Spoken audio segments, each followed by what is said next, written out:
it's a slippery slope where their relationship with their mom or dad is based on how good they are at their sport. And if they start screwing up in the game, screwing up at practice, the only conversation they're having with their parent is about that stuff. And it's not about the kind of the character building, all the other stuff that I'm talking about.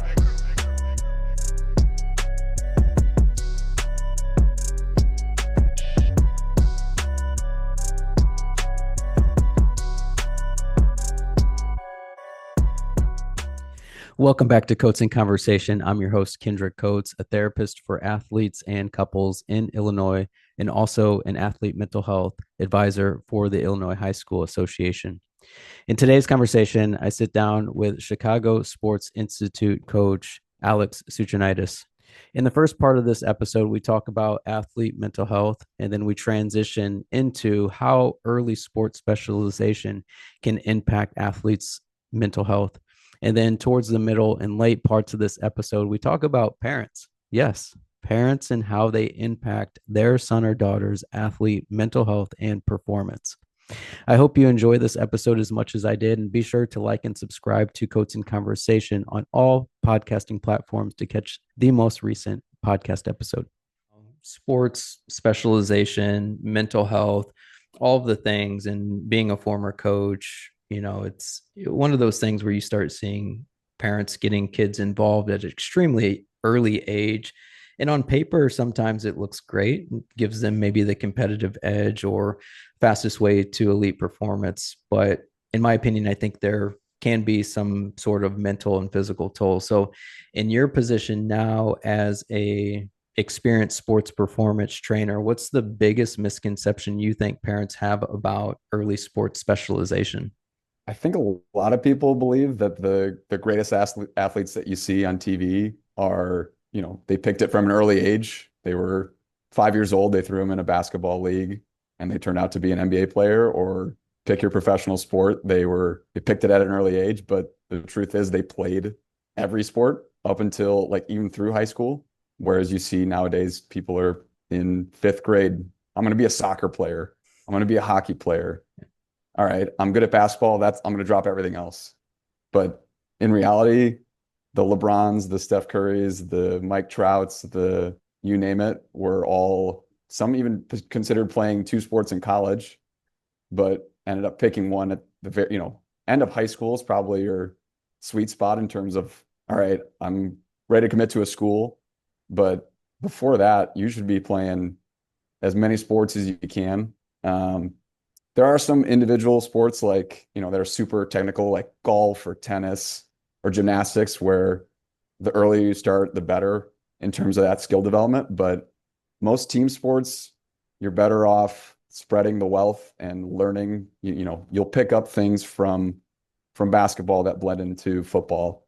Then, strategy wise, cuts that you're making on the court or the field, those things benefit each other, even though they're not directly related. You're going to, from a motor learning perspective, from a strategy perspective, you get a lot of benefit from all these different sports.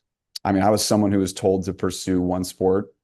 Once I got into like freshman year of high school, they told me to drop basketball and just focus on baseball. But those were two sports I grew up playing since I was 5 years old, and I loved them.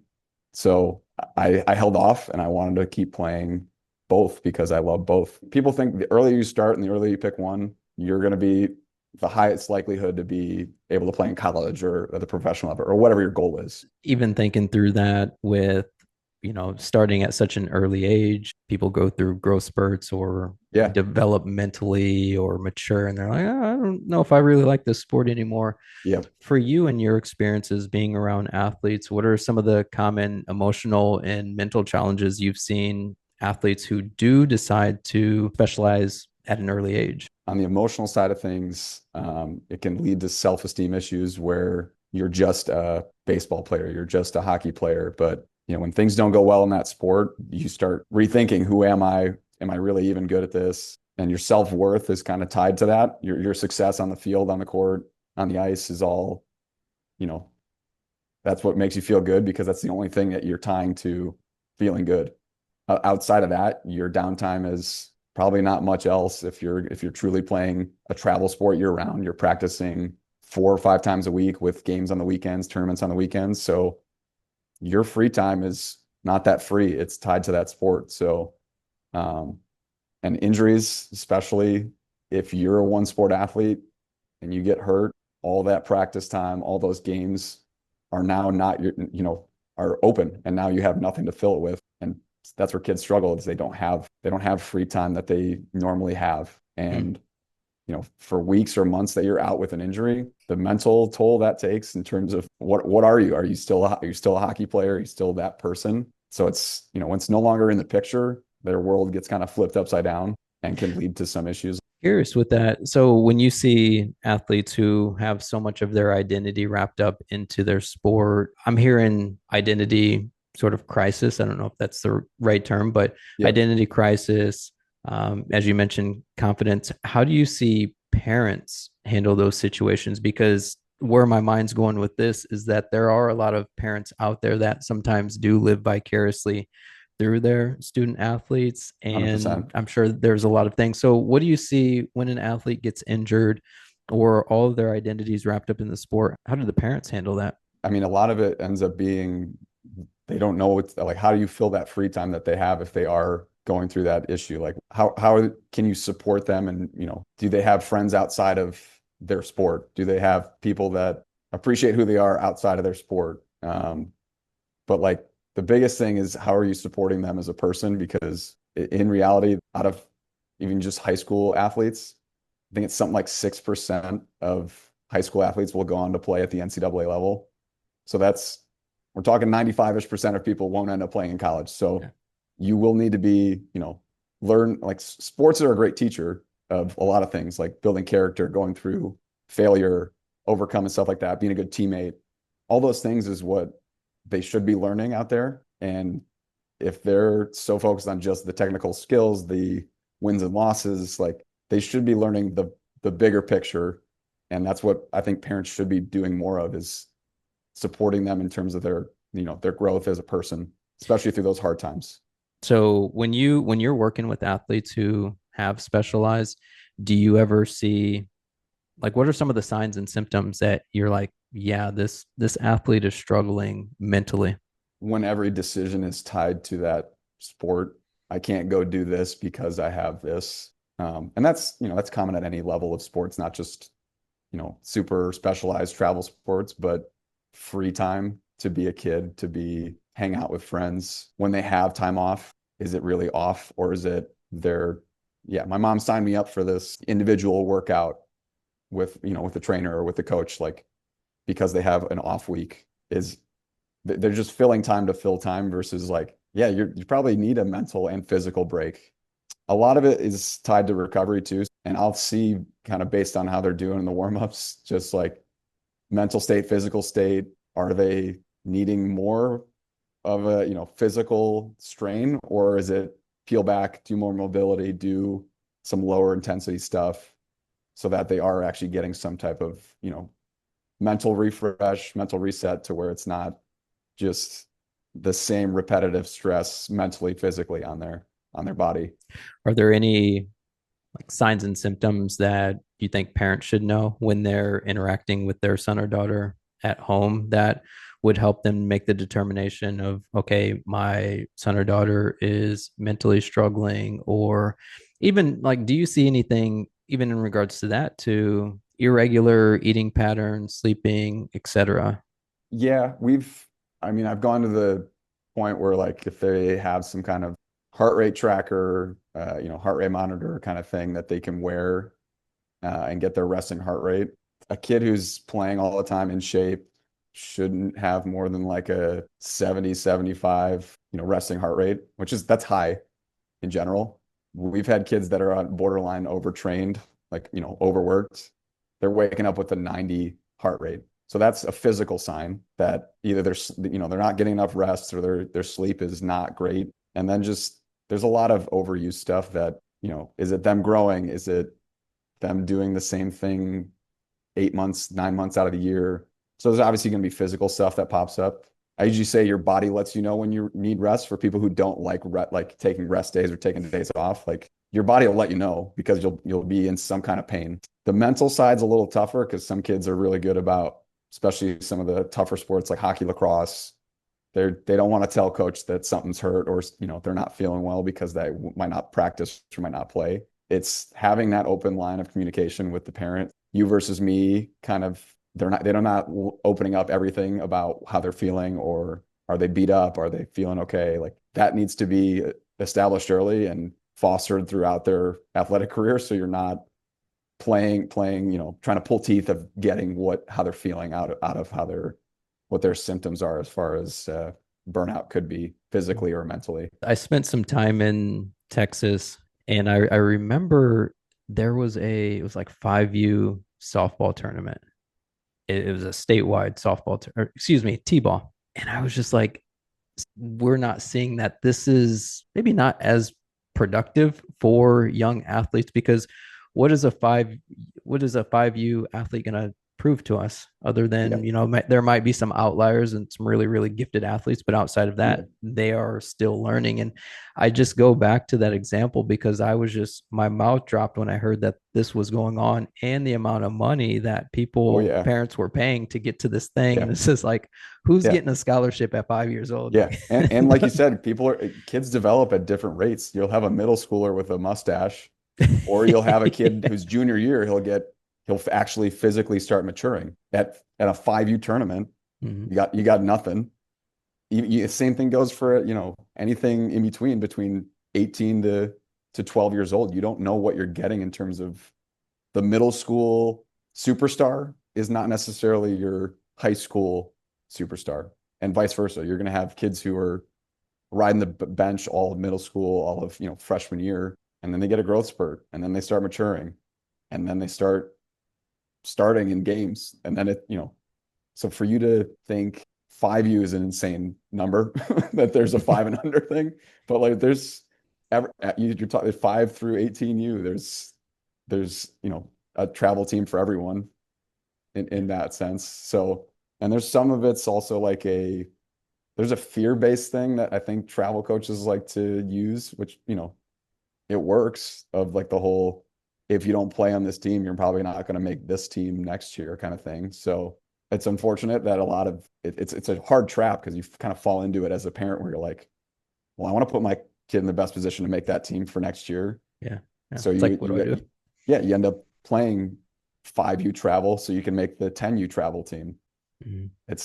I get it from that perspective, but it's unfortunate that that's the kind of the system that's in place now. Yeah. It's a good business model, that's for sure. Because I 100%. mean, you're always going to be in Yeah. business. You mentioned a good point as far as a lot of coaches using a fear-based model. Yep. Some parents might not like me asking this question, but you're in front lines. You're right there with the athletes, Yep. maybe once, twice, multiple times a week training.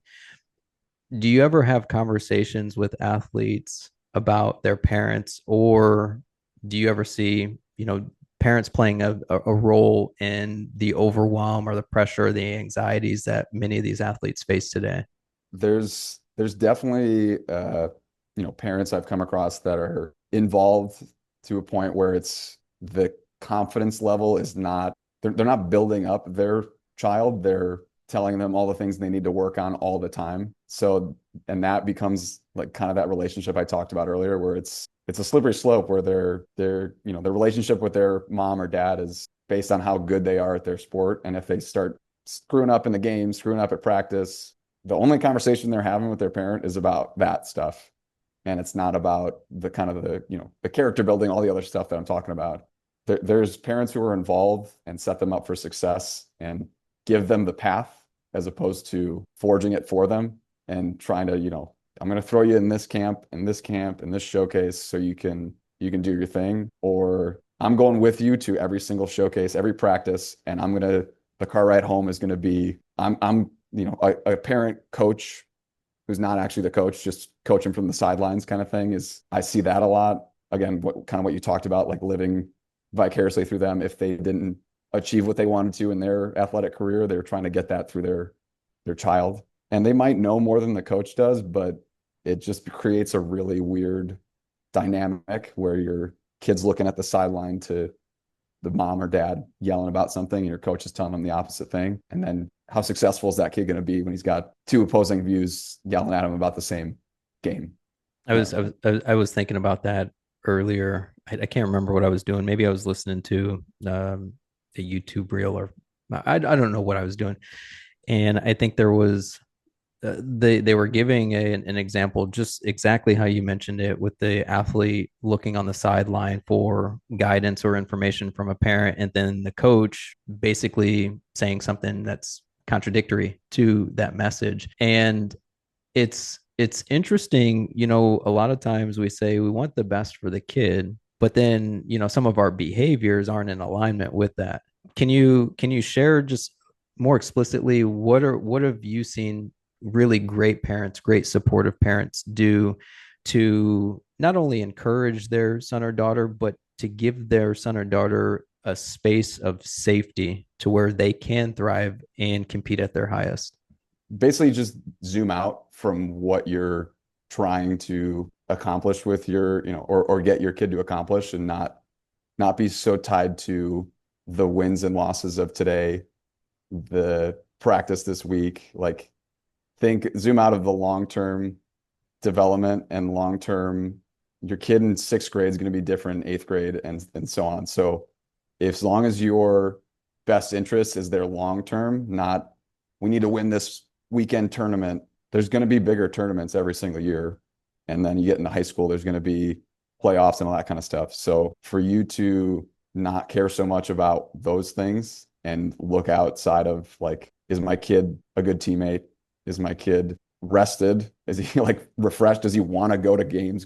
Does he want to go to practice? Because there's kids who they get pulled to practice because they don't want, and they don't want to go. Even at higher levels, there's kids like that where they just lose the love of the sport, but they don't want to tell their parent, I'm done playing the sport, because that's, again, their parent has been so encouraging. But the biggest thing is just not thinking you need to do, again, one thing all the time is just a bad recipe.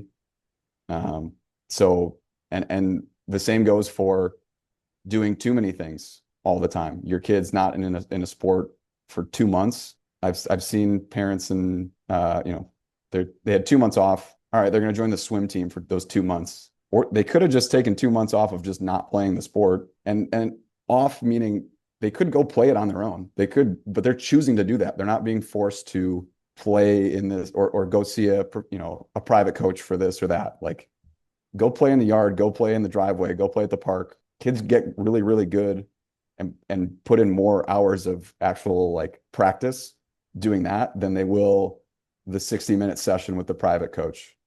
Even someone like LeBron, I don't know if I sent you that video, but Yeah, yeah. he mentioned something like he didn't have a skills coach until his second year in the NBA. Wow. He didn't have a private skills coach. He was getting shots up with his teammates, with his coaching staff, I guess, probably. But he was a track athlete in the spring. He was a football athlete in the fall, and he played basketball. So you can balance multiple things without going off the extreme end of just picking one thing. You can be a basketball player and on the weekend go do a couple of baseball drills and keep up with it, because you're going to get the reps once you get into the season. And that's something I did. I would go Saturdays and Sundays. I'd go throw with a pitching coach or something, or with one of my buddies in the middle of basketball season, because we would have some Saturdays off, some Sundays off. So I'd go in January, start throwing a little bit, so that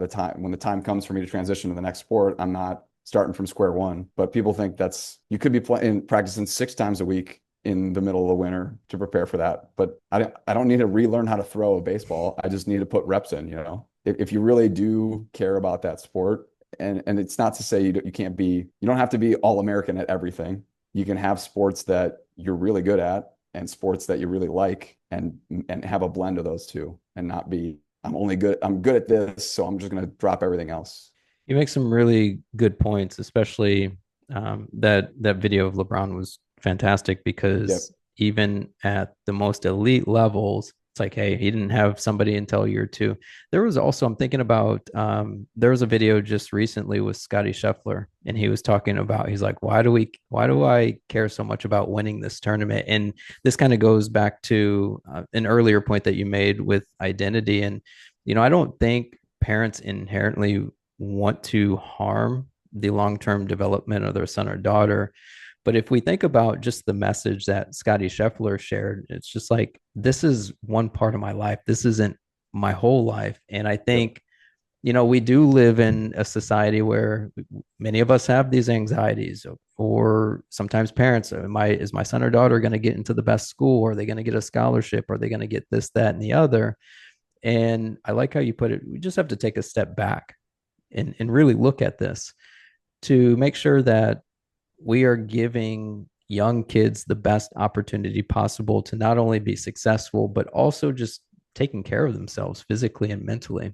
Yeah, because I mean, there's also a physical toll that playing the same thing for 8 months out of the year, 9 months out of the year that's a repetitive stress on the body that it usually can't handle. So again, kind of what I talked about with the repetitive, nature of things and the um, long-term physical like limitations, I'd say, is sports like baseball, where over half of the Tommy John surgeries these days are performed on kids, younger than 15 years old. Like I think it's 56%, something like that.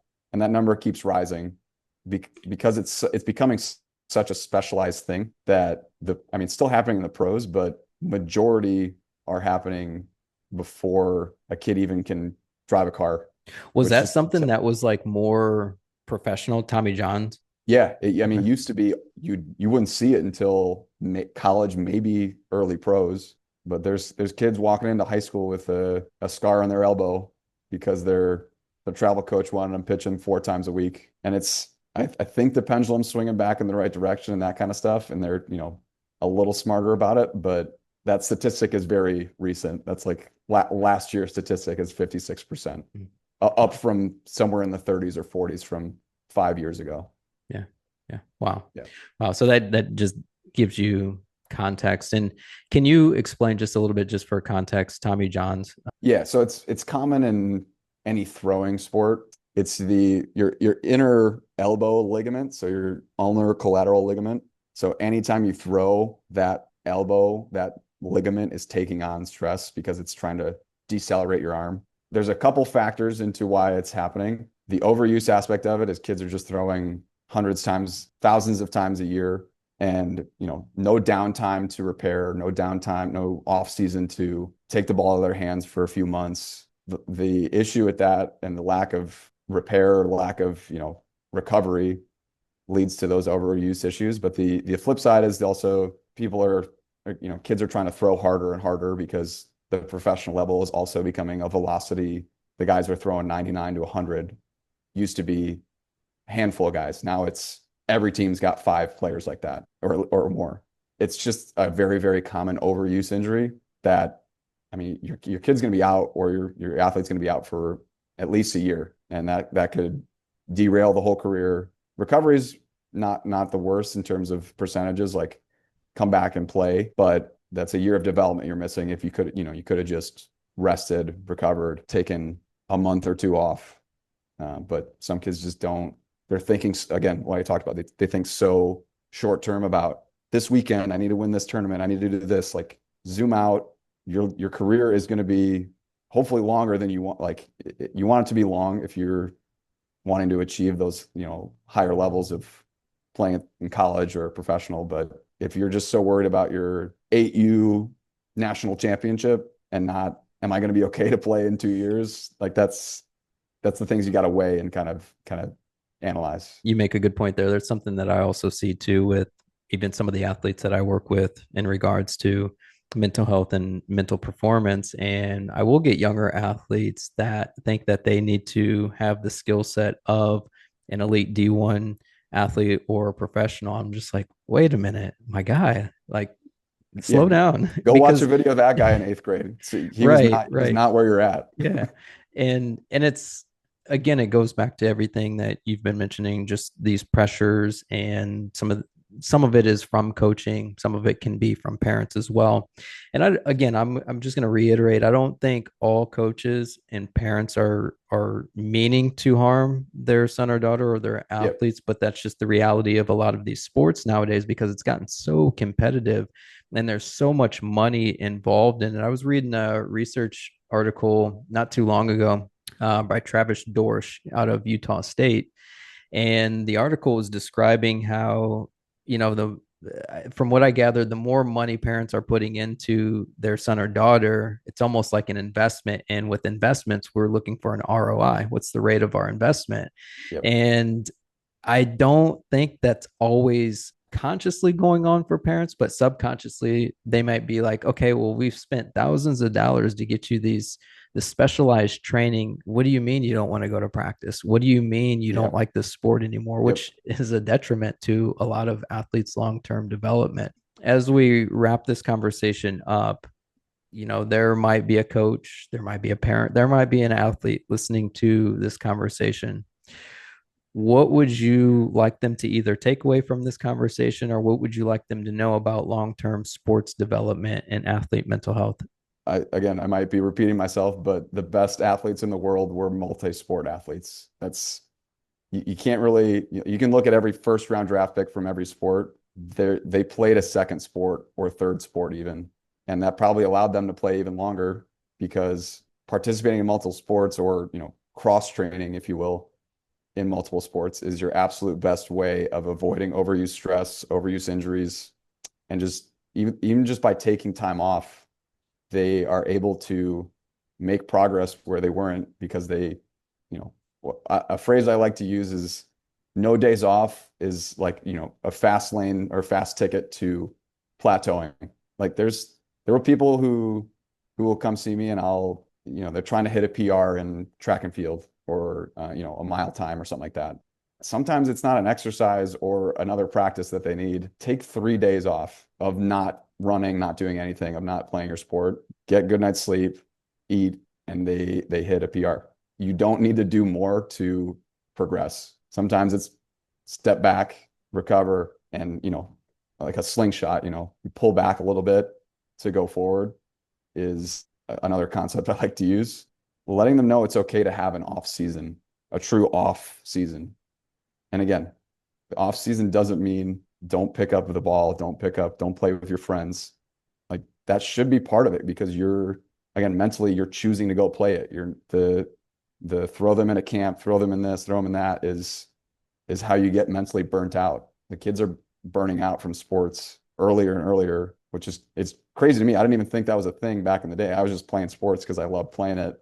And my mom was trying to tell me to stop playing when I would go play, in the park until, sundown or something like that. Like put the ball, for lack of a better term, put the ball in the kids' court in terms of do they want to play more or less of it. The ones that do are self-motivated and want to play more, they will reap the benefits. But you throwing them in there or forcing them to go do it is not always going to work out in their favor. There's a mental toll to everything that they do, even if they don't show it. They're missing out on hanging out with friends or whatever it is because you're having them do a Friday night individual practice with a coach. Like there's drawbacks to those things that you're not thinking about in the moment. You're just like, he's going to be better for this season or this coming week. But being able to know what your kid needs in the long run is it's not a straightforward like checklist. It's all right, he's doing these two things. Maybe we pull back these two things. It's not, let's fill up the whole checklist. Let's take it piece by piece, pull back where we need to, and, look out for his best interest long term. Yeah. I love that. Just everything regarding sports, it takes a mental toll. Yeah. And I think that's can be one of the highlights of this conversation because, whether you're resting, recovering, competing, thinking about what travel team you're going to play on, tryouts, training, all of the things, Yeah. there's a mental toll. I That's a love, long list of responsibilities yeah. that, And that then, they didn't maybe even ask for, but they gets put on them. mhm. And then to your point earlier, just as we were talking about the 5U situation, it's just like they're still trying to figure out maybe how to write in cursive at that point. Yeah. So, They're maybe not even riding a bike yet. right, right, right. Alex, I appreciate this conversation today because I think it is sometimes one of the missing pieces as we talk about athlete performance and athlete mental performance. We've got so much wrapped up into sports culture here in the States that Yep. I think sometimes we miss the point that at the end of the day, these kids that we are throwing into these sports at an early age, they're human beings. And if we are not allowing them, I love what you said earlier, is like putting the ball in their court is essentially to me is giving them a voice. And if we are teaching kids that they don't have a voice or that they have to be forced into this sport or this training, Yep. what that teaches them long term is, well, I don't care. My needs don't matter. I don't have a voice. And you Or know what? I'm just doing it for my mom or my dad. I'm not doing it because I want it. 100%, Yeah. 100%. And I think sadly, in my experiences, that's what I see with a lot of athletes. They don't have a voice. They don't have an opportunity to share, hey, I'm really tired and I don't want to go to practice today. Yeah. And unfortunately, in today's hustle culture, that seems like an athlete saying, well, I'm lazy and I don't want to do anything, which For that might sure. not be the case. That might just be, hey, their nervous system's just tapped. Yeah. So, Alex, how can people find you? Some of the work that you're doing, how can they find you? Uh, so I work at Chicago Sports Institute in Northfield, Illinois. Been a performance coach there for about a little over 8 years now. Um, and then I'm on social media. I'm on Instagram, at Alex underscore Such, Sooch. Um, Started posting a lot more performance stuff, kind of nutrition stuff. So anything athlete recovery, training, anything under that umbrella. They can follow me, shoot me a message, ask any kind of questions. So Love it. Love it. yeah, Alex, I appreciate you coming on to Coats in Conversation and sharing your experiences and expertise as it relates to sports and sports performance. thanks for having me.